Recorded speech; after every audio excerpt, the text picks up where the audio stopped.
Hello, welcome to episode number 308 of the TEW 288 Challenge Run. This is going to be Raw on the Roof, special show for week 3 of November 2022. And it's going to feature several big matches. We've got a World Heavyweight Championship match between Drew McIntyre and Andrade.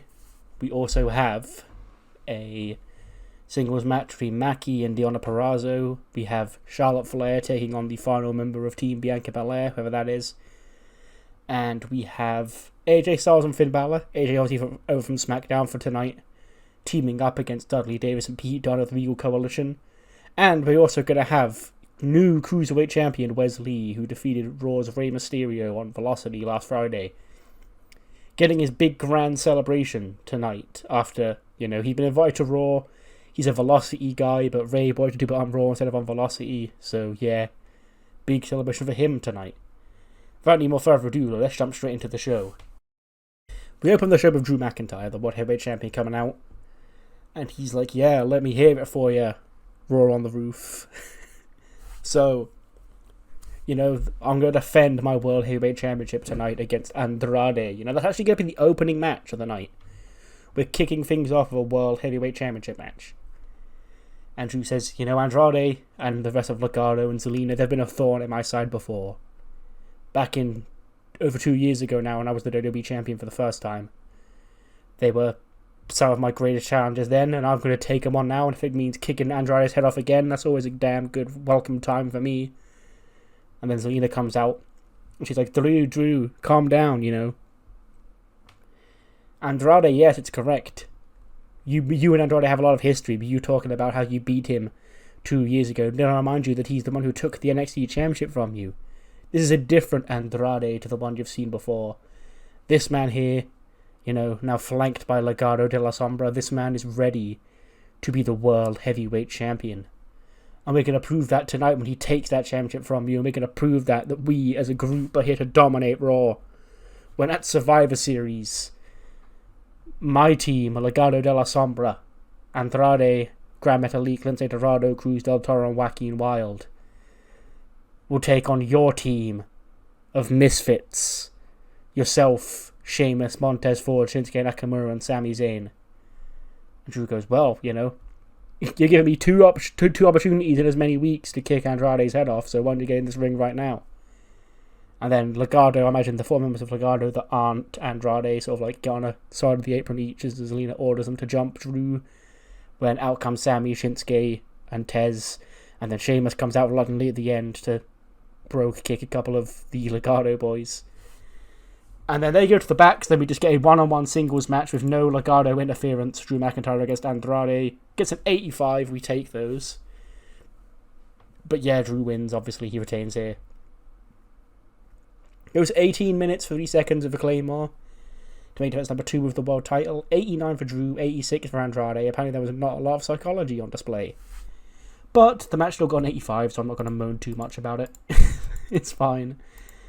But yes, Drew McIntyre picked up the win here, retains the World Heavyweight Championship, and we know he'll be in action at Survivor Series when himself, Montez Ford, Shinsuke Nakamura, Sami Zayn, and Sheamus, that's a lot of S's at the end there, take on Legado de la Sombra in a 5v5 elimination match. We then cut backstage to Alexa's office, and she's talking to Tatum. She's like, at no point did I think you could have beaten Charlotte at this point in your career, but you gave it a good showing. Nothing to really be disappointed with. When the door, actually no, the door doesn't knock. Who am I kidding? The door gets kicked open, and in storm Karrion Kross and friends, including Baron Corbin, who's with him. And he goes, Bliss. And she goes, you can call me Alexa, it's fine.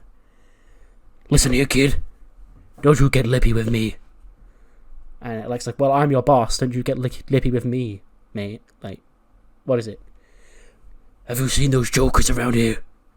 Alexa goes, oh, the Impractical Jokers. No, they're not here this week. They were a one-off for last week's show. And Keith just goes, cowards. Typical pranksters like those, don't want to stand up for the consequences of their silly actions. Because they know they've made the wrong enemies in us and Corbin. Hey, here's Corbin. And he sort of shoves Kobain to the front and he goes, hey. She goes, Kobain, you're with these guys now? He goes, don't make me laugh, kid. Kobain's up with us all together, you know. But Kobain, he's our ally of war in this war against, you know, those jokesters. You know who they remind me of? They remind me of that Logan Paul kid. You know, disrespectful, don't belong in this industry, and deserve to be taken down a peg or two. Bliss. So here's what I want you to do, kid. I want you to pick up that little cell phone of yours. You're on it all the time. I want you to ring those jokesters back up. And I want you to let them know that it's Survivor Series. Me, Carcass Cutler Carland, and now our temporary ally, Kobain, with a K. We'll see.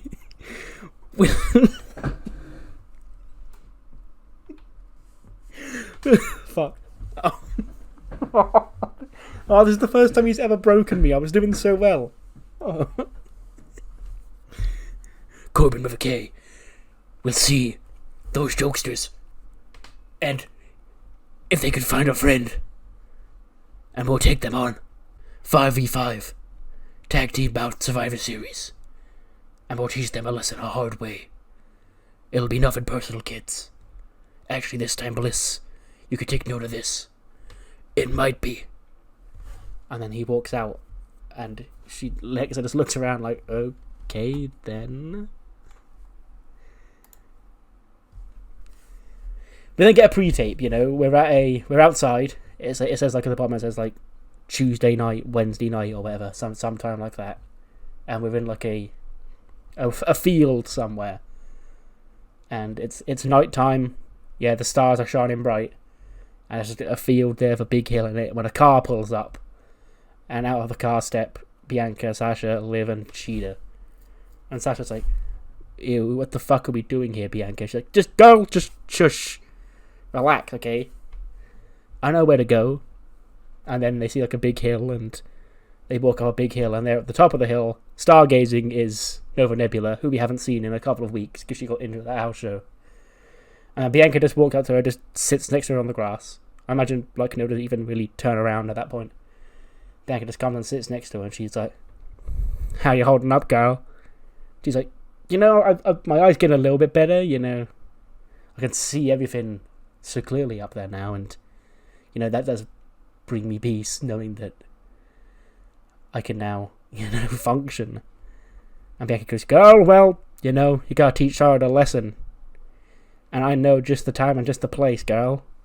You see, Survivor Series is coming up, and we're kind of a woman down, we're kind of an odd woman out. It's Rhea, Julia, Scarlett, Sonya, and Charlotte against us four." And then Nova turns her head around and finally sees the other three just standing around in the background. She goes, "We was wondering, you know, girl, if you're ready, if you're feeling up to it and you're ready to go, we could use you on the squad." And Nova goes, "I'm in. I'll do whatever. I'll help you get back at Charlotte easy." She's like, "Well, girl, that's great news because, you know, Charlotte's actually facing you tonight on Raw, so you better hurry your butt back to the arena." And Nova goes, "Well, that was kind of abrupt, but sure, I'll take it on." So yeah, it could be nobody else, but she was injured for the last couple of weeks, so I couldn't have her on screen, and this made the most sense to announce her here. But she is coming back to Raw to face Charlotte later on tonight. Oh my god.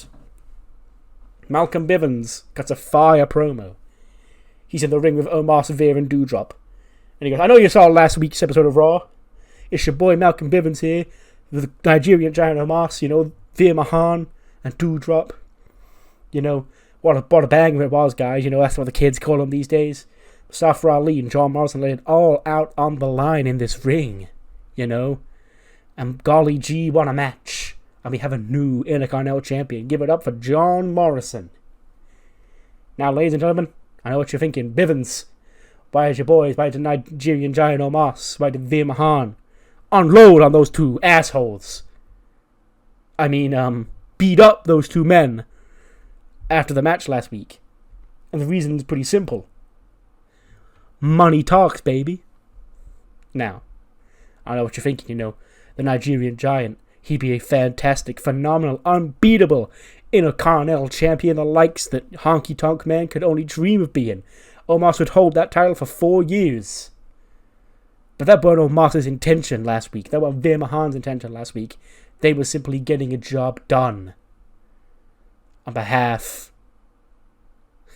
In fact, you don't need to know who on behalf of. Just we got the job done. And we've been paid sufficiently. So, why don't you go back on living your poor lives, wondering why people like us make money? And out comes Jomo, the new champion. He goes, Bivens, would you just shut up? Like, okay, I'm not mad, you know. Part of being the Intercontinental champion, I've been the Intercontinental champion 3 times before. Part of being the champion, I know you've got a massive target on your back. Everybody's going to want to be your friend. Everybody's going to want to be your enemy. Don't think I don't know this. But for you to come out here and say that you don't want this disrespects me and disrespects the title. You know, sure, your intentions behind leaving me and Ali laying may have been monetary. But to say that your target is not the Intercontinental Championship, that kind of pisses me off. And I don't care how big Omos is, I don't care how dominant Veer is. I'll take you both on. And he goes, well, that's kind of dumb of you, John, you know. We'd hate to put you out on the shelf just a week after you won that title, but what has to be done for disrespecting the boys? Then Ali runs out, and we have ourselves a tag team match. Morrison and Ali against Veer and Omos. In a match that gets an 82. Veer is in an 82 rated match, but it is Omos and Veer who win. Omos pins Mustafa Ali with a chokeslam for his team. 37 for Veer Mahan, 80 for Omos, 80 for John Morrison, and 86 for Mustafa Ali. So another just an emphatic win for Omos and Veer here as they continue their monster undefeated streaks here on Raw at the expense of Mustafa Ali and John Morrison. We then cut to Ludwig. And Ludwig, he's I don't think we've seen him since, well, it's just been 2 weeks, you know, he wasn't on last week, but he was on the week before beating Young Sensei. And he's got his fake pendant up, and he's hanging it up, and he goes, you know, I'm getting sick and tired of these possessions, because all they are is pride, and sure, they do make me feel like I'm accomplishing a lot here in WWE. But look at what I've got here. You know, a worthless lucha mask, a scooter, a destroyed mattress, a pendant that's not even the real thing. It's time for something, a prize that everybody could recognize. It's time for a grand prize to sit on my mantelpiece and let the whole world know that Ludwig Kaiser has arrived.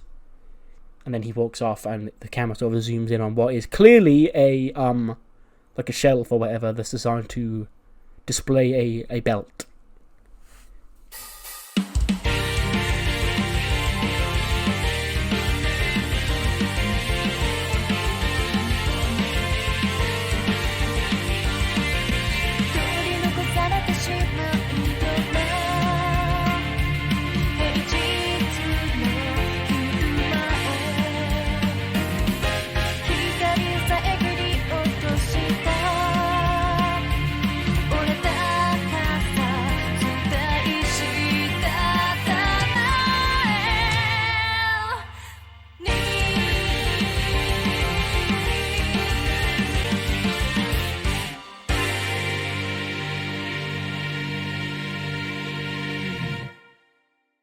My Wrestling Academia is back for episode 2 of season 2.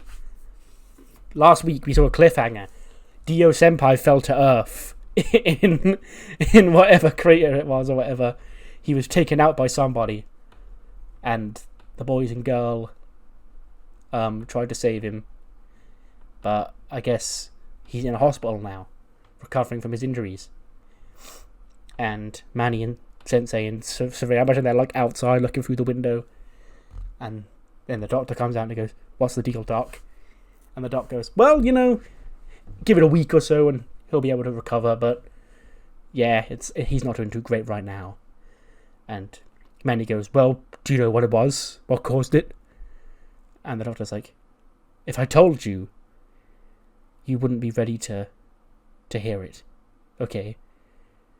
Because, as he warned you last week, you're not alone in this world. And there are threats greater than Joe Gacy, greater than anything you can imagine out there. And Sensei's like, well, we can take him, we're just training. We're training. And then the doctor goes, well, I wish you luck in your training, but, it's not going to be easy. And then when they leave the hospital, there, standing outside, is Dijakovic. But he's like dressed in like a leather jacket, like a biker gang suit with a weapon or whatever, some anime weapon. And he goes, you must be who I'm looking for. And Manny's like, Dijak, how can I help you? And he goes, no, don't call me that. I am here to collect a bounty put on your head. Call me Warrior T-Bar, and I'm here to put you down. And Manny's like, whoa, you must have the wrong guys, okay? And then Dijak's like, no, I work with you. I know Saray, Young Sensei, and Manny-kun when I see them. And Manny goes, oh, right, yeah. Well, yeah, it's a bit of a problem because, we're kind of a man down right now. And Dijakovic pins up and he goes, do I look like I care? Huh? Maybe you're the one I'm going to take out first. And Manny's like, please don't do that. And then miraculously the doors open and Dio is back on his feet. He's still in his hospital garb. And he storms out and he confronts Dijakovic and he goes, if you've got a problem with us, we need training for whatever this grand threat is. Okay? So if you've got a problem with us, you've got a problem with me, I'll be ready to go next week. I'll see you in the ring. And Dijakovic's like, perfect. I get to expose you in front of the whole world. And finally collect that bounty that was put on your head by the Great Hunter. And then he gets on a motorbike and drives off. And Manny's like, oh my god, Dio, you're okay. And he goes, yeah, I am, Power of anime, plot conveniences. And Saray's like, oh my god, that's so cool. So yeah. I called him T-Bar just to, pop myself, but it's still Dijakovic at the end of the day. T-Bar was his bounty hunter nickname. But next week it will be Dio Senpai and Dijakovic one-on-one in the ring. A lot of history in alternate universes between those two men, but none, I don't think, in mine. Because they were never a tag team of any kind in my world. We then cut from that to J-Flow performing. And in the middle of their performance, they're jumped by Toxic Attraction. They slam, microphones off their heads, toss them into the amps, etc. And then roll Mackie down to the ring because Chelsea, Aiden, and Dion are in there ahead of the match. And they sort of just tossed Mackie into the ring. And the rest of the J-Flow has been taken out by Gigi, JC, and Mandy. And then the match begins. Gets an 81. I was supposed to put Diona to win this, but I guess not. Diona does win. Okay. Because Mackie got attacked, she's got an excuse because she looks kind of weak because he got beat up by 3 women. That's not how you spell Mackie. My keyboard is being cringy. Hold on.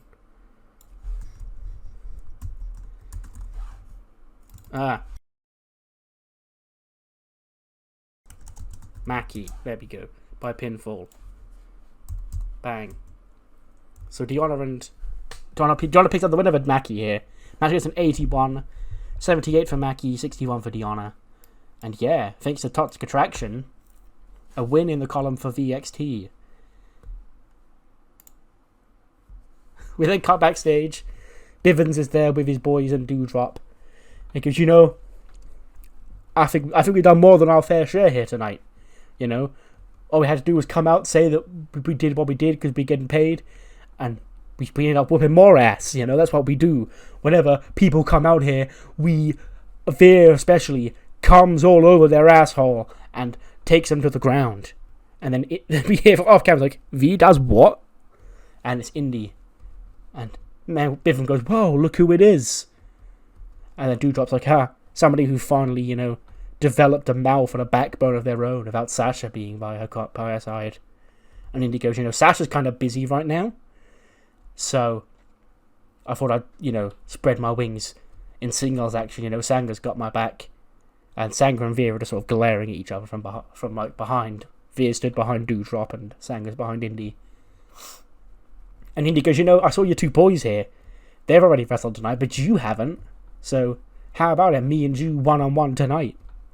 And Doudrop's like, great, I'd love nothing more than to crush you as well and get another big victory for the Bivens crew. And then it's settled. Indy Hartwell and Doudrop will go one-on-one later on tonight.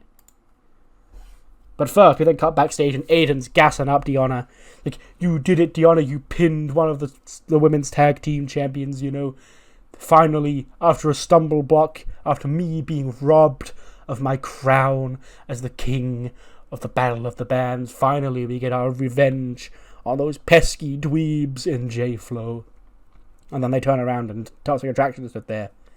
Manny goes, that's a weird way of saying thank you, You were the losers, okay? You lost the triple threat match, and we had no reason to really keep helping you, other than we've got our own agenda against Mackie and her friends. So, we handed you that win. We'll take our thanks whenever you want to give it to us. And then Deonna's like, obviously we appreciate the help, but I could have beaten Mackie by myself. But okay, you want a hand? Fine. There's 5, I count 5 women here, and I count 5 members of J-Flow. So how about a Survivor Series kickoff? Us 5 take on them. And then JC goes, well, didn't Deonna put on her big girl pants today and decide to start making bold decisions? Luckily for you, we haven't got anything going on that day. So we'll see you there. So yes, another Survivor Series tag team match announced will be these 5 against J-Flow on the kickoff show. We then got to the ring where we see a flamboyant, local enhancement talent stood in the ring. And then Gable's music hits. He goes, shoosh! Now, I know as most of you have realized, in recent weeks, old Master Gable here is sort of, been a bit lost recently. But that's why I've come up with a revolutionary idea that only someone with a 4.0 GPA could come up with, which means nobody here on this here rooftop could have come up with anything as genius as this. Thank you. So, you see, standing in your ring, a man who looks quite pathetic in stature. This man has got no shot of beating Master Gable, we know that. So, his Master Gable's strategy, we're going to issue the Master's 5-minute challenge. You think you've got what it takes to hang in this ring for 5 straight minutes with an Olympian, with a genius, with a former Raw Tag Team Champion, with a former United States Champion? Now it's your chance to prove that. Like this gentleman here. When I put him down in less than 5 minutes, you'll see how tough it is to be me. Thank you. And then the first Gable challenge goes 2 minutes 42. Gable pins Quincy Elliott. Quincy's not on Raw. As much as I would love him to be here full time right now, he's just not ready. But I wanted to give him a cameo in the save. So he's the first opponent of Gable in the Gable 5-minute Mastered Open Challenge, whatever I just called it. Gable gets an AT26 for Quincy. And yeah, Gable wins with a roll-up. He rolls up Quincy Elliott in 242. Because he's a big boy. Like, he doesn't dominate Gable or anything. Like, it's just a strategic roll-up. Because Gable is smart. Going on. Record. Episode 2. He goes, Titus, it's been 2 weeks now. How's the search going? And he goes, there are a lot of... I didn't know there were so many talented musicians in the world of sports entertainment. Obviously you got myself. I'm not a musician, but I'm the head manager of the whole label. I got Truth, got Slim Shanky, of course, and I got well, just those two. We also have Billy Kay around here for moral support. But there are a lot of other talented wrestlers who are also talented musicians. But he's like, what? What did he say? Support? No, I'm the most goddamn talented member of this whole group. Okay, you've got to be joking me. Why would Titus say that I'm only around here for emotional support? Sure, I do that as well. Very well, may I add. But you ain't going to find anybody as good as Billy Dan Kay on that mic or in that ring. And then Truth goes, I know, dog, my baby here is telling me, I went to the studio to practice because I think Titus has got something in the works, and a lot of the discs there look just like my baby. I put my baby down on the table, I picked up, and it was like a black version of my baby, and it spun, it was spinning round on a table, it was really confused. And Shanky's there, he's like, Truth nearly, took a vinyl CD home instead of his 24/7 title the other day, but other than that, I think all things are going good. But the auditions will officially be ready to go soon, and the next member of Titus World Records can be determined. And then the person filming is like, do you think they could be as good as you, Shanky? And he goes, of course not, but everybody can try. And he starts beatboxing. And Titus goes, we have got quite a unique crew here at Titus World Records. So it's starting to get a bit too much to steer the ship on my own, but I'm going to make it work. And sooner or later, Titus World Records will be the biggest thing in WWE.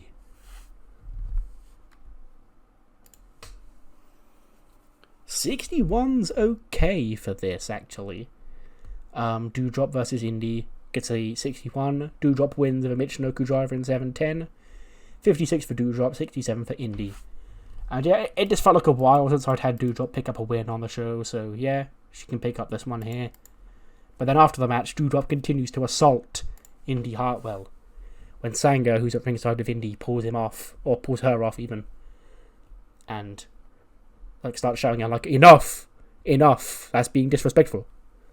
And then Veer gets in Sanga's face, and Veer and Sanga have another face-off before Sanga just turns around and walks away. He doesn't want to fight his old friend, but, they've taken two very different paths. We then hear Path of the Dragon, are backstage with Kathy. And she goes, boys, it's been a while.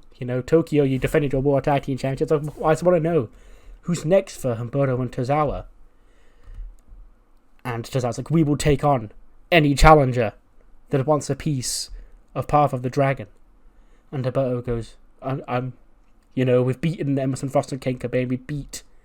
We even rated RKO, beaten the Bionic Breed, we've beaten a lot of teams here on Raw. So, next week, any team back there that wants a shot at us, come out. We're issuing an open challenge for next week's episode of Raw. So yeah, big tag team match set for next week. Raw tag titles on the line. An open challenge held by our incredible champions, Path of the Dragon. We then get a 98 rated promo from Charlotte. And she's like, well, look who it is, It's the alien girl, You've only been gone a month, I'd already sort of forgotten that you go here. Because, you tried to make a name at my expense. And then, when it came time to it, to step into the ring of Charlotte Flair, you bailed. You faked an injury and you bailed on our match. So, you're not going to come out here tonight. You've proven that you don't want to face me. Okay? And with Rhea, the Raw Women's Champion, currently she's keeping the belt warm for me. Who knows when I'm going to want it back, though. And then these three, the Grand Jury's girls. You didn't want me by myself, hun. What makes you think you're going to want me now? And then Nova's music does hit. And she comes out with the rest of the Babyface team. She goes, Charlotte, enough with this. If, me pretending that I'm ducking you makes you feel better about the match that we didn't have because you thought that I was ducking you, then go ahead. I'm not going to stop you thinking that, but I know the truth. And I'm going to put that truth to good use right now. Because it's me and you in this ring. And hell, I'm here. You're here. So let's see who the coward truly is. And yeah, it's Charlotte. In an 85. Charlotte gets herself DQ'd. She hits her with a briefcase or whatever. And never wins by DQ in 13-16. It gets an 85. That's handy to note. 84 for Nova and an 89 for Charlotte. But then after the match, Charlotte continues to put the boots to Nova, and then the rest of the heels sort of jump in and assault her when the rest of the babyfaces come in, and we get the big 5-on-5 brawl. But specifically, I imagine Liv would like jump on Rhea's back, start clawing at her head, and like being the one to like take Rhea Ripley down as the heels retreat up the ramp. And then Liv's like does the belt motion or whatever. And yeah, interesting development.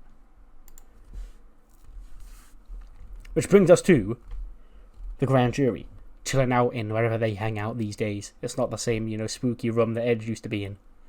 It's wherever Bandana Dolph would hang out. And they go, boys, war is less than 2 weeks away. And our team, we're unstoppable, okay? Edge thinks that they've got the upper hand because they've got Edge and Randy, two experienced veterans. They've got the Vikings who have been through war before. But they haven't got, the great Archer of Infamy. They haven't got the great Emerson Frost or Ken Cobain, the greatest rising tag team here on SmackDown. And they haven't got old DZ. So, next week it's time. One member of the grand jury must step forward and try and earn the War Games coin advantage. Who is it gonna be, huh? Is it gonna be DZ? Is it gonna be Damian Priest, Emerson Frost, or even Ken Cobain? Well, boys, Edge, Randy, Eric, Ivar, I hope you're watching. And he sort of taps Priest on the shoulder and he goes, because my punishment for the guilty is here to earn the grand jury their advantage. And Priest goes, I don't know which one of you it's going to be, but next week I'll bring the reckoning to whoever it is. And then that fades across to Edge, Randy, and the Vikings. And Edge is like, bravo, Dolph, That's actually kind of smart. I've actually kind of got to hand it to you. You pick Damian Priest because Damian Priest is, the baddest member. He's the strongest. He's the wild card of the group. Because here's the thing, Dolph. I know I can beat you, and you know I can beat you. Randy can beat you, and you know Randy can beat you. So you head behind Damian Priest to try and avoid your team the embarrassment of losing the advantage for War Games. But little did you know that one thing Damian Priest doesn't have, he may have the size, he may have the strength, he may have the ability, but he does not have the heart and the grit that our team has. Now Randy, Randy's Randy, one of the greatest champions in the history of this company. 14-time world champion. He could beat anybody on his day. But you want to be Randy's reckoning, Damian Priest? Too bad. 'Cause you got me. I'll see you next week. Yeah, the War Games Advantage match next week will be the Grand Jury's Damian Priest against Edge. In what should be a banger. It was in real life, at least, so. Speaking of bangers, there's our 90-rated main event. Pete and Dudley against AJ and Finn. And, the Good Brothers are out there. Santos, I imagine, comes across, which means the GYV and Ridge and Gunter and Alba and Florence and all of them are out there, Ilja. So that means, a lot of outnumbering from the Regal Coalition. And that leads with Pete Dunne planting Finn with the bitter end and scoring the pin, 1-2-3. In kind of a shock? Yeah. 89 for Dudley, 80 for Pete, 93 for Finn, and 83 for AJ. But the main event match gets a 90 rating. We do have one more segment of the show, before the show's actually over. But before then, next week serves as the go-home show for Survivor Series. And We've got some big matches on that show. We've got, for the advantage in the Grand Jury War Games match, the Archer from Infamy, the Punishment of the Guilty, Damian Priest takes on the Rated R Superstar WWE Hall of Famer Edge. We also have, it's not going to be tested under anime rules, it's going to be an actual wrestling match in a wrestling ring. Dijakovic will go one-on-one with Dio Senpai in what is sure to be, fun.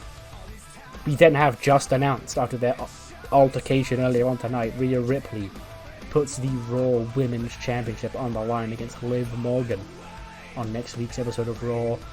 And speaking of championship matches, we've got Path of the Dragon in an open challenge match for the Raw Tag Team Championships. Who will answer the call? We don't know, but what we do know is that at Survivor Series we now have 2 new matches and 1 match now officially full. You'll have Team McIntyre getting the World Heavyweight Champion Drew McIntyre, Sheamus, Shinsuke Nakamura, Sami Zayn and Montez Ford taking on Legado de la Sombra of Andrade, Cruz del Toro, Joaquin Wilde, Gran Metalik and Lindsay Dorado in a traditional Survivor Series elimination tag team match. We then have the confirmed, finalised lineup for Raw's Women's Survivor Series match.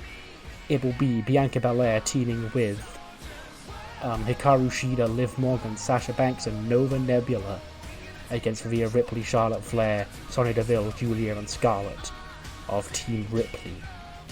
And we also now know that J-Flo will be in tag team action, all 5 members on the kickoff show against VXT and Toxic Attraction in a 5v5 elimination tag team match. And this show is now taking a lot of shape. The whole tag team match idea has been fun. I probably won't do it every year, probably just a one-off of this year, but it gives it a nice something unique about it, at least I think. We then main event Raw with RJC. And he says, "Ladies and gentlemen, it is my honor to bring you the Cruiserweight Championship coronation ceremony of our new champion. Now, as you know, or those of you who know who watch Velocity, or indeed watch Raw, Rey Mysterio was the Cruiserweight champion. He won that championship back at SummerSlam. He beat Ricochet in the final for it. And it was, dare I say, fire. But on last Friday's episode of Velocity, the greatest luchador of all time, the greatest cruiserweight of all time, Rey Mysterio, lost the championship to this man, accompanied by his MSK friends Tristan Ellison and Leslie Young, the new Cruiserweight champion, Wes Lee. Out comes Wes Lee. And he goes, thanks, RJ, it's one thing for you to have you coming out here introducing me as the new Cruiserweight champion, but I'm in the goddamn main event of Raw, Raw on the roof, what up? So, those of you who don't know me, my name's Wes Lee. I am on Velocity, and I now serve as the Cruiserweight champion of the world. You're thinking, this guy beat Rey Mysterio. I'm still in shock too, if I'm honest.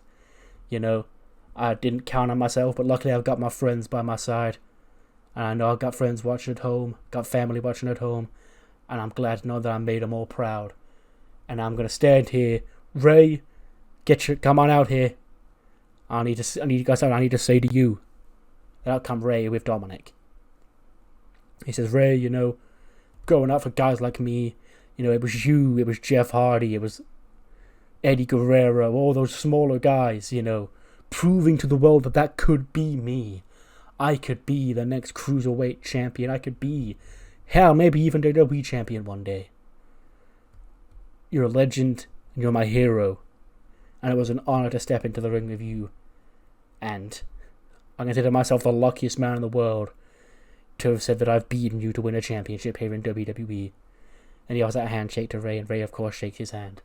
And maybe they even hug. And RJ goes, wow, give it up for... Stop. Ladies and gentlemen, this is the presentation of Cruiserweight Wrestling you're going to provide to the Monday Night Raw audience? No, I don't think so. Wes Lee, you're a hell of a talented wrestler. I can't deny you that. But here's the thing. My name is Anthony Nese, and I am here to change the face of cruiserweight wrestling. So now you see my good friends, the Daivari brothers, also on this same quest. And Wes, we let Rey off because, he's Rey Mysterio. That mask is iconic. He's the greatest cruiserweight of all time. But Wes, you ain't it, Chief. As the kids say. This, and certainly these two behind you, this whole aesthetic, this isn't the product that cruiserweight wrestling needs to be. Cruiserweight wrestling needs to be that product that you can show your friends and they can be hooked by larger-than-life moves and personalities and, hell, even looks like Rey Mysterio. So that's why Wes is, unfortunately, with everything in my heart of sorrow, that I must request you to put that Cruiserweight Championship on the line this Friday against Anthony Nese. And Wes goes, well, first of all, I don't appreciate what you're saying out here. I damn sure think I am the face of Cruiserweight Wrestling because this title proves it. But if it's a match you want, Friday on Velocity, you got it. Me and you, Cruiserweight title. Anything else you want? And Tony goes, oh, there is actually something else I want. To send a message and prove to Raw that I am the true face of Cruiserweight Wrestling. Bang! He attacks Wes Lee. And then the Daivaris jump Tristan and Leslie in the background. And obviously Ray's not going to stand for this. Him and Daivari just... Oh, not him and Daivari. Him and Wes Lee just shook hands. So he gets in the face of Anthony Nese. And him and Anthony Nese start shouting at each other when Ray is jumped by the Daivaris as well. And then Dominic comes to aid his father. And then it's the two Mysterios against the two Daivaris. They send Sean out to the ringside with Wes Lee and the other two members of MSK. And then get Arya Daivari up in position for the 619. They're going to do the double 619 on him. And then they bounce off the ropes. Ray goes running forward. Then as he bounces off the other rope, bang!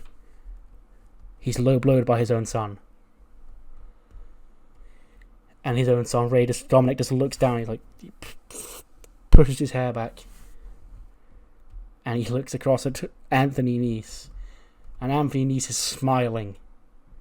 And he hands Dominic, the Nese business card. And Dominic, he takes it, he puts it in his pocket. And he shakes hands with Anthony Nese. And then Anthony Nese picks up Rey Mysterio. Probably slams him through whatever table is in the ring. And then Dominic hits the 619 on Wes Lee. Because we pick the Daivari brother up. Because Dominic's not going to hit him anymore. And we stand tall with the Nese business. Close out Raw. But there's a reason they were on Raw in the first place. Because an angle this big shouldn't be done on Velocity. But the Nese business have their newest member, Dominic Mysterio.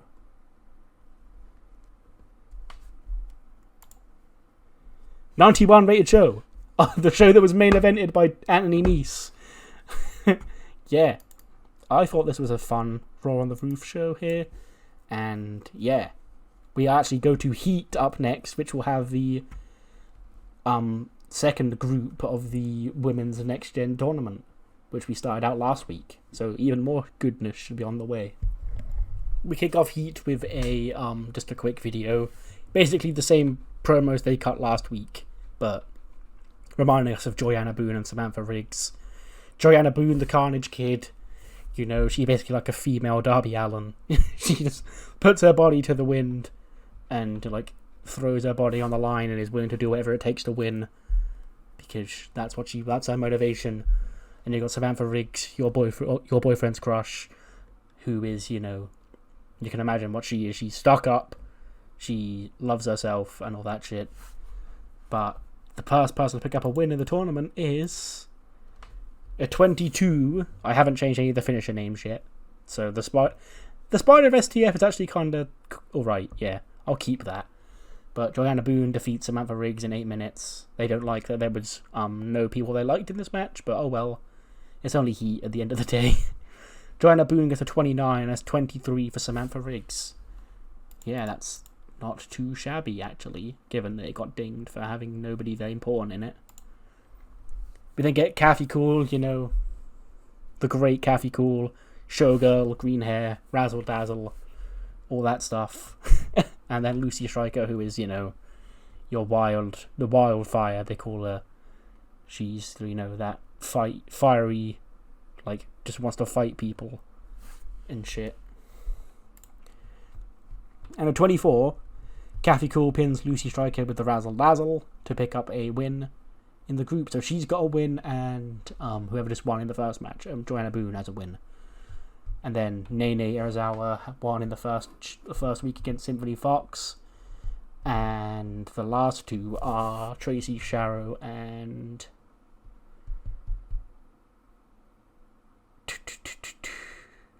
Connie Ortiz. I think Connie won that match. But yeah, Kathy Cool 36, 22 Lucy Stryker. And yeah. Onto your regularly scheduled women that we recognise. We get a 6-woman tag team match as the Queen's Court, being Jordan, Aaliyah and Skylar, taking on Yoko, Ubihara and Smile and Shine. The babyface team wins. Yoko submits Jordan with a cross arm breaker. 73 for Yoko, 68 for Kylie, 79 for Tegan, 69 for Lady Jordan, 67 for Aaliyah, and a 66 for Skylar. And that's fine. Then our main event is also a tag team match. It gets us a 63.